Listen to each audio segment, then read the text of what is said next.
I want it now! Hello and welcome back to Sam Talks Nerdy. Hope you're happy, doing well, dominating life, crushing it. The first season of Daredevil Board Again has just wrapped up, and this did not feel like a typical Marvel show, in a good way.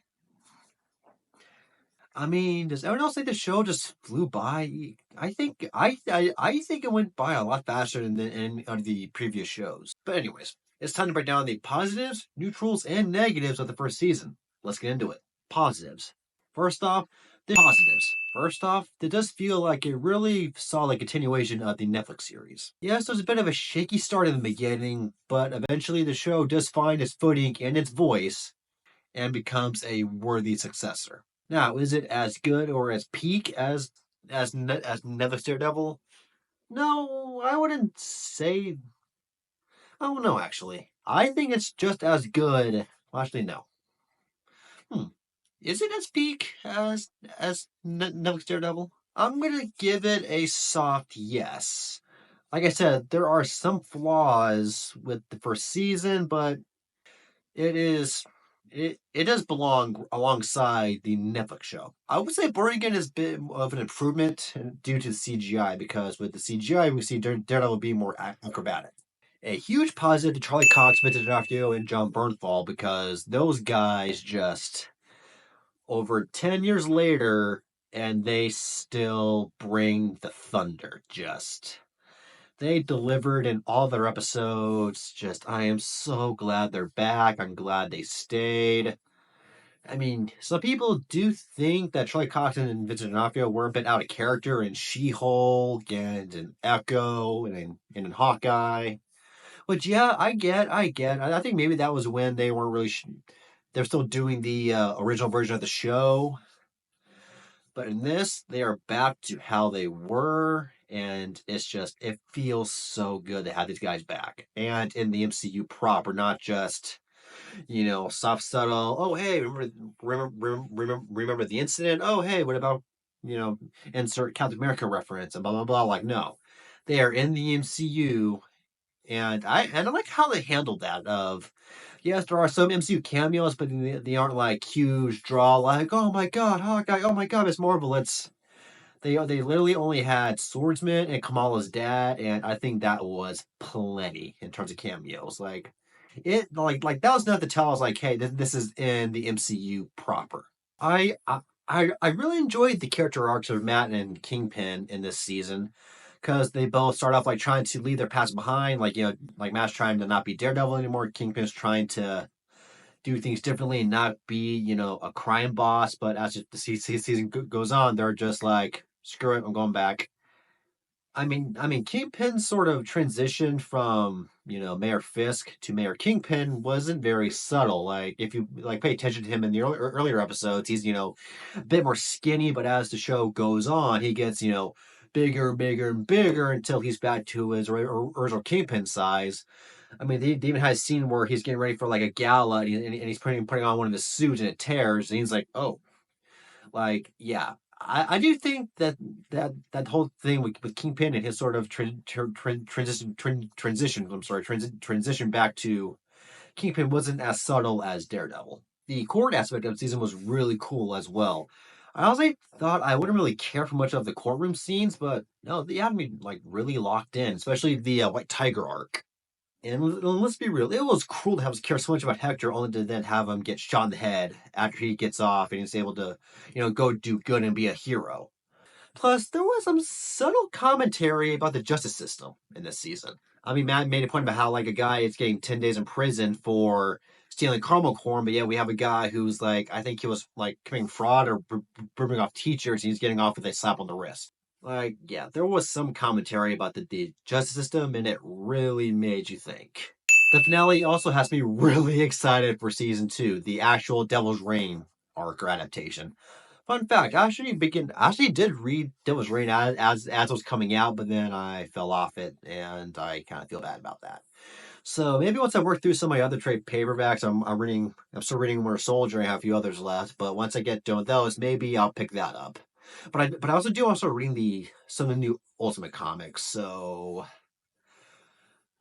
I'll read it eventually. But yeah, the next season is gonna be fun because we have the black suit, we have Kingpin having New York as a under martial law, and there's a good chance we'll see some of the other defenders like Jessica, Luke, Danny.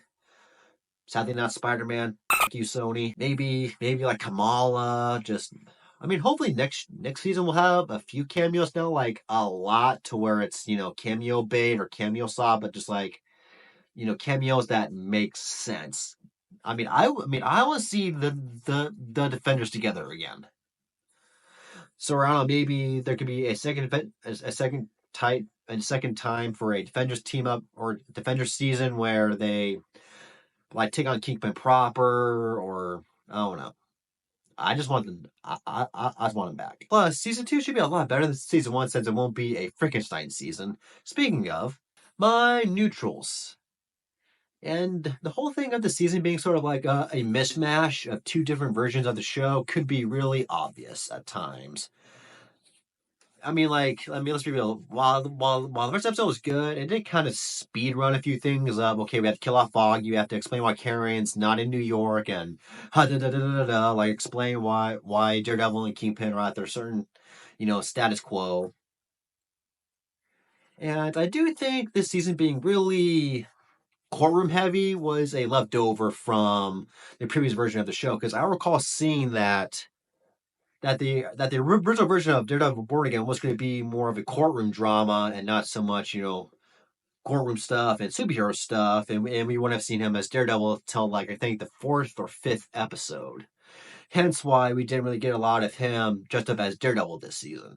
I loved and didn't love some of the action this season, which sucks because the Netflix shows have the best fight scenes ever. But in this, they were a mixed bag. Some were awesome while others were not. For example, Daredevil's fight with Bullseye. I was really looking forward to that, and I loved the clip we got of them in the stairwell. But in the actual episode, it was kind of a letdown to me because it was too dark. All that fog, and you could really tell when they were CGI. And even the Punisher stuff, I was kind of disappointed with, especially in the finale. Just way too much slow motion. It felt like it was made by Zack Snyder. I mean, they were cool, but just they really could have toned down on the slow mo. But his fights with Muse were perfect, well paced, well shot, good lighting. Just yeah, those were my favorite. Those were my favorites. The supporting characters were also a mixed bag for me. Just there were some I liked and some I didn't like or completely forgot were in the show. The best ones were Daniel, Buck, BB. I can't wait to see where her story goes. Like, will she go after Kingpin due to her killing Ben Urich? Angela Datora, I really hope we see her become White Tiger in a future season. And Heather Glenn. I'm really curious to see where she goes now that she's a part of Kingpin's staff. And so they share a really cool theory or idea of like, what if Heather becomes the next Muse, female Muse. There is a female Muse in comics, but her name is Morgan. What's her name? Let me look at my notes here. Winter. I mean, they could still do the idea, just change her name. And the rest of the supporting characters range from okay to completely forgettable. Like I thought Cherry was cool. Didn't really care much for that other detective. I mean, she barely appeared. And I also kept forgetting about Christopher McDuffie. Like, seriously, whenever she would appear on screen, I'd be like, oh, yeah, she's here. And it's like I said, the CGI, while welcomed, was very noticeable at certain points in the show, especially in the first episode. When it comes to my negatives, I do think the weekly release or the whole release schedule was not a benefit. I mean, I always thought that the whole weekly releasing that Disney Plus does with their shows just doesn't work because I feel like honestly all the Marvel shows received a lot better if they released just in one day, so we can just binge it, not have to be like wait week to week, so we can just get the full story, not to be like and not get in chunks. Because I feel like a lot of the complaints we got about this season, especially like when it comes to some of the characters would not exist if they just watch all in one go. Because I saw people were complaining that like, oh, Kingpin's a wuss now when he becomes like probably one of the best MCU villains by the end of the season. What do you all think? Should Disney just release all their shows just in one go, or do you think the whole weekly release is working for them? Other than that, this was a really good and solid season. I give it a 9 out of 10. I mean, this is definitely on the list of good Marvel Disney Plus shows. And in my mind, that list is Loki, and this is in no particular order: Loki, Hawkeye, Moon Knight, Agatha Harkness, or the Agatha Harkness show, and Daredevil. I like What If, but I don't think it's on the list. What did you think of Daredevil Boardian? Comment below.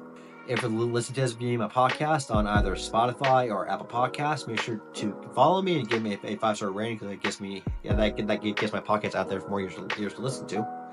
If you're watching me on YouTube, do the usual stuff of like, comment, and subscribe for more future content. And until next time, stay happy, stay well, stay healthy, and I will see you or talk to you next time. Peace out.